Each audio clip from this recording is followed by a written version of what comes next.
కొబ్బరికాయ కొట్టి హారతి పూజ చేసిన తర్వాత ఆ రైతు తన ఆవులను మేత కోసం కృష్ణానది మీదుగా నడిపిస్తున్నాడు.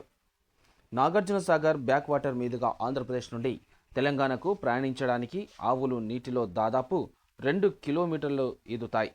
నడిచి వెళ్లాలంటే సుమారు 150 కిలోమీటర్ల దూరం అవుతుంది. అందుకే అవి కేవలం 2 కిలోమీటర్లు ఉన్న నీటి మార్గాన్ని ఎంచుకుంటాయి. ఈ మార్గం వాటికి పూర్తిగా సురక్షితం కూడా. ఈ మార్గానికి ఎన్నో ఏళ్ల నుంచి అలవాటు పడ్డాయి. ఒక చోట గడ్డి లేనప్పుడు అవి ఈదుకుంటూ గడ్డి ఉన్న ప్రాంతానికి చేరుకొని అక్కడ కొద్ది రోజులు ఉండి మేస్తాయి. ఈ ఆవులు సాధారణంగా శ్రీశైలం చుట్టుపక్కల అడవుల్లో ఉంటాయి. పెయ్యావు ఏడుస్తున్నది,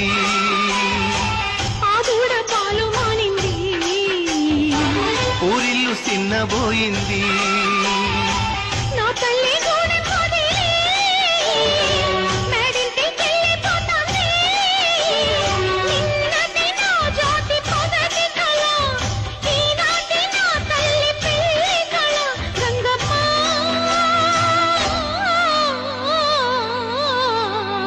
అందాలావో పూలరెమ్మ పేదింటి ఎన్నెలమ్మ ఎల్లమ్మ ఎల్లి రావమ్మ.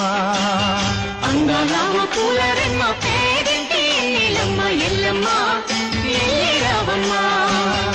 ఎల్లమ్మ ఎల్లి రావమ్మ, ఎల్లమ్మ ఎల్లి రావమ్మ. ఎల్లమ్మ ఎల్లిపోతంటే పెయ్యావు ఏడుస్తున్నది,